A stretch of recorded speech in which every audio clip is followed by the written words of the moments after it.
अच्छा लग रहा है। वाकई में अच्छा लग रहा है, ना चाहते हुए गलत साबित हो जाना।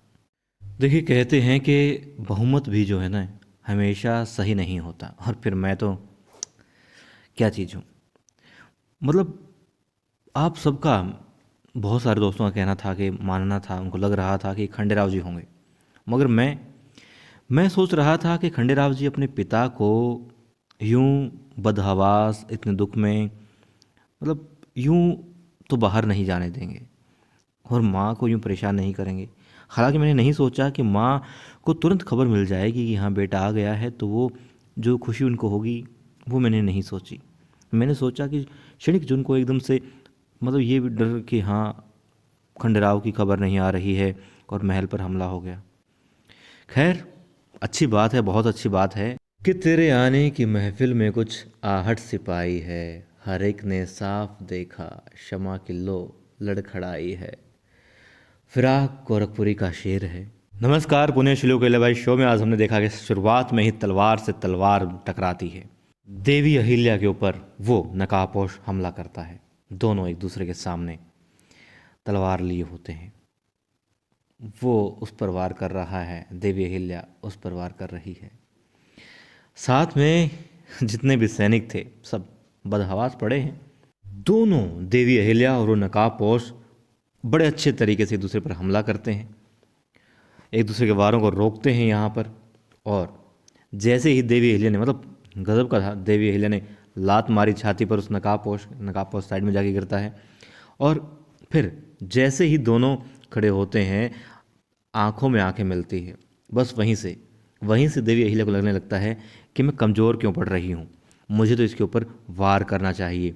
मगर ना जाने मुझे क्यों अजीब सा महसूस हो रहा है। और कौन है ये, आखिर कौन है ये। और देखिए, ऐसा भी नहीं था यहाँ पर कि देवी अहिल्या ने बड़े अच्छे तरीके से उसको हरा दिया हो। नहीं, देवी अहिल्या उसका मुकाबला कर पा रही थी मगर उसको हरा नहीं पा रही थी। वो सामने वाला नकाबपोश भी बहुत वीर इंसान है और देवी अहिल्या डटकर मुकाबला कर रही हैं मगर उसे हरा नहीं पा रही हैं। देवी अहिल्या उसके ऊपर, उस इंसान के ऊपर, नकाबपोश के ऊपर जो ढाल थी उसको फेंकती है, तेज़ गति से हो जाती है और वो नकाबपोश बच जाता है। काफ़ी फुर्तीला है। और वो दूसरा थाल उठा करके एकदम फेंकता है, फूलों का थाल होता है, देवी अहिल्या के ऊपर फूल बरस पड़ते हैं और देवी अहिल्या सहम जाती है। मतलब ये क्या हो रहा है, फूल बरस रहे हैं। और वाकई में बस मुझे यहीं से लगा कि ये खंडेराव है, क्योंकि जो उस वक्त देवी अहिल्या की स्थिति थी उससे ही लग रहा था कि खंडेराव ही हो सकते हैं। और आप लोगों को तो खैर बहुत पहले से लग रहा था, मगर मुझे इस वक्त लगा कि हाँ ये खंडेराव हैं। और देवी अहिल्या को भी हल्का हल्का महसूस होने लगा कि हाँ ये खंडेराव हैं। और देखिए, यहाँ पर तीसरी बार खंडेराव जी ने जो है देवी अहिल्या पर फूल बरसाए। पहली दफ़ा गुस्से में, दूसरी दफ़ा पेड़ के ऊपर से बहुत प्यार से, और अब तीसरी दफ़ा जब लग रहा है कि दोनों लड़ रहे हैं मगर बेहद ही, मतलब कमाल का दृश्य। शंखनाद होता है, शंख बज रहा है और देवी अहिल्या खड़ी खड़ी एकटक खड़ी रहती हैं वो। और जो नकाबपोश है वो देवी अहिल्या की तरफ आगे बढ़ता है। देवी अहिल्या अपनी तलवार उठाती है, तलवार से तलवार टकराती है मगर देवी अहिल्या के पाँव पीछे खींचे चले जाते हैं और नकाबपोश उनको दीवार से सटा देता है। तलवार के ऊपर तलवार होती है और देवी अहिल्या देख रही होती है कि कौन है, कौन है। वो कहती हैं कि ये आंखें मुझे इतना बेचैन क्यों कर रही हैं, कुछ अजीब सा है ये। और जबकि इस वक्त तो मेरा ध्यान, पूरा ध्यान जो है इस इंसान को हराने में होना चाहिए। वो कहती हैं, शिव जी शक्ति दीजिए मुझे। अब उन्हें देवी अहिल्या को छोटे खंडेराव जी दिखाई देते हैं, उनके अपने छोटे खंडेराव जी, जो वहीं उस कक्ष में दिखाई देते हैं उन्हें जहाँ पर वो लड़ाई लड़ रही हैं उस नकाबपोश के साथ में, उस अजनबी के साथ में। और कमाल की बात देखिए, यहाँ पर छोटे सूबेदार जी उन्हें अलविदा कह देते हैं। और देवी अहिल्या को बात याद आती है जब वो कह रहे थे कि मैं उस वक्त तक तुम्हारे साथ हूँ जब तक कि तुम्हारे बड़े सूबेदार तुम्हारे पास नहीं आ जाते। अब देवी अहिल्या को यकीन हो जाता है कि इंसान, ये नकाबपोश, ये अजनबी, ये कोई अजनबी नहीं है बल्कि ये तुम्हारे छोटे सूबेदार जी हैं। अब देवी अहिल्या की धड़कनें तेज हो जाती हैं और तेज हो जाती हैं। और अब देखिए, एकदम से चिल्लाती हैं देवी अहिल्या को, कहती हैं रुक जाइए। उन सैनिकों को जो अब तक बदहवास पड़े थे मगर एकाएक सारे के सारे तलवार उठा करके पीछे से, पीठ पीछे से वार करना चाहते हैं खंडेराव जी के, मगर देवी अहिल्या उनको रोक देती हैं। और फिर आहिस्ता से उस नकाब पोश का जो नकाब लगा था वो हटाती हैं।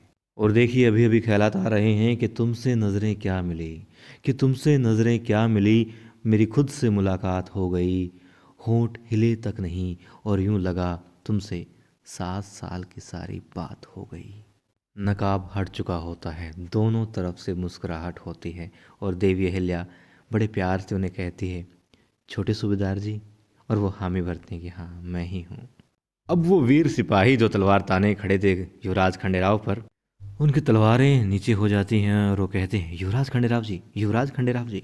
देवी अहिल्या कहती हैं, आप ही हैं ना। अब युवराज कहते हैं कि तुम गलत कैसे हो सकती हो अहिल्या, और तलवार हटा लेते हैं।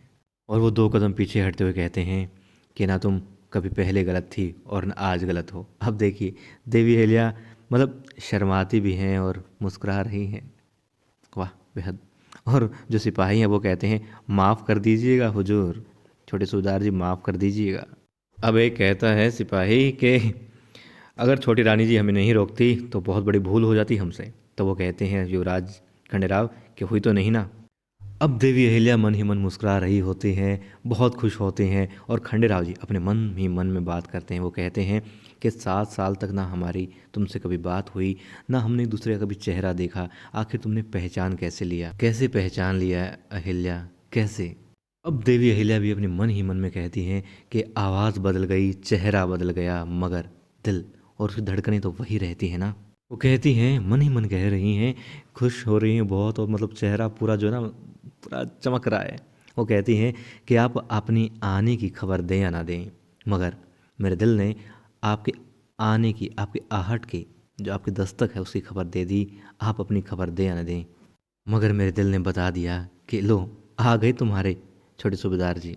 अब देखिए मन ही मन में बातें चल रही हैं, होठ नहीं हिल रहे हैं दोनों तरफ से, बस आंखें बोल रही हैं और दिल, आय आय कमाल। वो कहते हैं खंडेराव जी कि ये तो बात कहने का एक अंदाज हुआ, सच सच बताओ कैसे पता चला तुम्हें हमारे आने का। अब देखिए उनकी सांसें चल नहीं रही हैं, दौड़ रही हैं बहुत तेज़ तेज़, और वो मुस्कुराती हुई कहती, मन ही मन बातें हो रही हैं सारी। वो कहती हैं मेरे पक्कम पक्के दोस्त, मेरे छोटे वाले सूबेदार जी। वो शर्माती हुई कहती हैं, मतलब कमाल है बिल्कुल उनका मुस्कुराना, शर्माना। और वो कहती हैं कि मेरे छोटे वाले सूबेदार जी, जिन्हें मैंने अब तक अपने दिल में संजो के रखा था, आप दूर गए थे मुझसे, अलग नहीं हुए थे, अलग हो ही नहीं सकते कभी। हाँ, खंडेराव अपनी अहिल्या से अलग कैसे हो सकता है भला, हो ही नहीं सकता कभी। अब दोनों आंखों ही आंखों में मुस्कुराते हैं और फिर बीच में एक सिपाही बोलता है, एक सैनिक बोलता है, छोटे सूबेदार जी हमने सुना था कि आपके ऊपर हमला हुआ था। तो वो कहते हैं हाँ वो भी सच था जो सुना, और ये भी सच है जो अब आपके सामने है। अब सिपाही समझ जाते हैं और वो चले जाते हैं। अब देवी अहिल्या कहती हैं कि मैं बाबा साहेब को संदेश भिजवाती हूँ कि आप सकुशल लौट आए हैं, वो आप ही को ढूंढने गए हैं।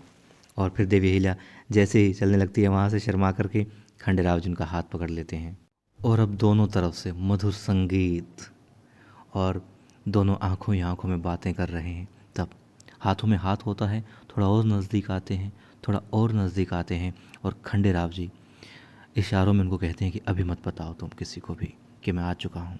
और फिर दिखाते हैं कि महल में गौतमबाई सरकार बहुत व्याकुल होती हैं अपनी पुत्र वधू और पुत्र के लिए, और वो निकल पड़ती हैं अपने पुत्र वधू को उसके संघर्ष में, यानी कि जो हमलावर आया हुआ है, जो उन्हें लग रहा है कि दुश्मन घुस आए हैं, तो उनके साथ लड़ाई में साथ देने के लिए। बानाबाई यहाँ पर नहीं है और तीनों रानियाँ कंधे से कंधा मिलाकर देवी अहिल्या के साथ में इस जंग में कूद पड़ती हैं।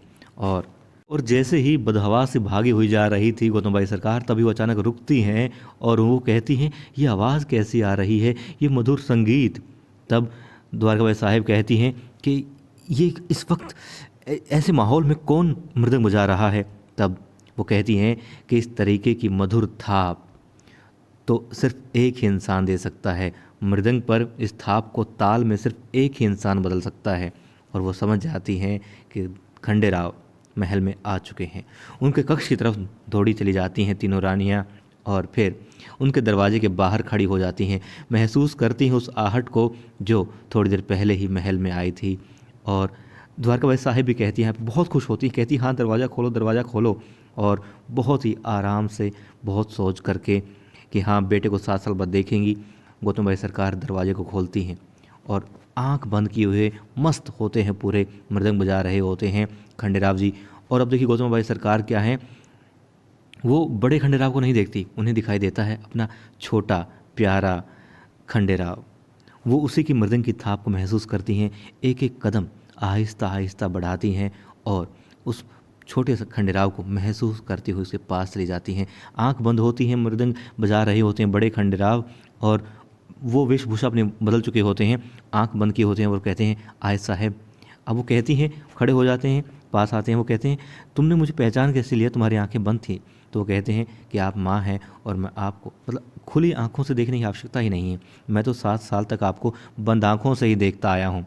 मतलब गजब का सीन था, पहले देवहेलिया के साथ में और अब उनके अपनी माता के साथ में। और देखिए वो माँ जो अपने सामने अपने बेटे को सकुशल देखती हैं, खुश होती हैं, गले लगाती हैं और फिर कहती हैं, अचानक से कहती हैं, अरे खंडेराव तुम्हें चोट तो नहीं आई? वो कहते हैं माँ मैं तुम्हारे सामने हूँ, सकुशल खड़ा हूँ, बिल्कुल ठीक हूँ। फिर वो कहती हैं कि तुमने बताया क्यों नहीं तुम आने वाले हो? तब वो कहती हैं देवी अहिल्या ने भी कहा था कि बता दो, सीधा माँ के पास चलो। तो वो कहते नहीं, फिर मज़ा ही क्या था, इतने सालों बाद आया हूँ और सीधा आपके सामने आ जाता। मैंने पता है कितने लंबे समय से सोच रहा था, महीनों भर से पहले सोच रहा था मैं कि किस तरीके से आपके सामने आऊँगा, किससे कैसे मिलूँगा, किसको क्या कहूँगा, कैसे वो मुझे देखेगा तो कैसे उसके मन चेहरे पर भाव होंगे और कैसे भाव मेरे ऊपर होंगे। मैं ये बातें सोच रहा था, वो सारी बातें फिर उनका क्या महत्व रह जाता। तब वो कहती हैं तुम बिल्कुल नहीं बदले। और देवीला कहती हैं, जब वो देख रही थी अपने बेटे को कहीं चोट तो नहीं आई, तो वो कहती हैं कि सासूबाई शिव भगवान की हमेशा कृपा रही है हम पर और छोटे सूबेदार जी को कुछ नहीं हुआ है, वो अपने भक्तों की सदैव रक्षा करते हैं, मालवा की रक्षा करते हैं, शिव भगवान का विशेष आशीर्वाद है हम पर। और अब देखिए हरकुबाई भी कहती हैं खंडेराव, और द्वारकाबाई साहेब आकर के उनके कान खींच लेती हैं। पहले वो सबसे आशीर्वाद लेते हैं, फिर उनके कान खींचती हैं कि तुम बिल्कुल नहीं बदले। क्यों? क्योंकि वो कहते हैं कि मेरी तीनों आई यूं की यूं है, बिल्कुल नहीं बदली, यूं की यूं है, बिल्कुल कोमल और सुंदर। तब द्वारकाबाई साहेब खुश हो जाती हैं कि हाँ वाह, तारीफ कर दी मेरी। और देखिए द्वारकाबाई साहेब मतलब कितनी परेशान होती हैं खंडेराव जी को लेकर के। वो कहती हैं, मतलब साफ दिखता उनके चेहरे के भाव से यहाँ पर, वो कहती हैं मुझे मालूम था हमारे शिव जी हमारे साथ इतना बुरा नहीं कर सकते, मुझे मालूम था खंडेराव के साथ कुछ गलत नहीं होगा। और फिर गौतम सरकार कहती हैं कि बहुत इंतज़ार किया है तुम्हारा, सबने किया, मगर सबसे ज़्यादा इंतज़ार तुम्हारा किसने किया है? देवी अहिल्या ने किया है। 7 साल इसने बहुत इंतज़ार किया है तुम्हारा। गौतम भाई साहेब हाथ पकड़ करके देवी अहिल्या कहती हैं कि 7 साल में एक एक पल यही जानती है कि इसने तुम्हारे बिना, अपने पति के बिना कैसे गुजारा है। और यहाँ पर दोनों बहुत शर्माते हैं, मतलब बहुत खुश होती हैं द्वारकाबाई साहेब, गौतम भाई साहेब, सब खुश होते हैं, सब खुश होते हैं और खंडेराव जी भी बहुत खुश होते हैं। और देवी अहिल्या के दिल के आईने में खंडेराव जी की निगाह यूँ उतरती चली जाती है जैसे एक झील के नीले पानी में सूरज की किरण।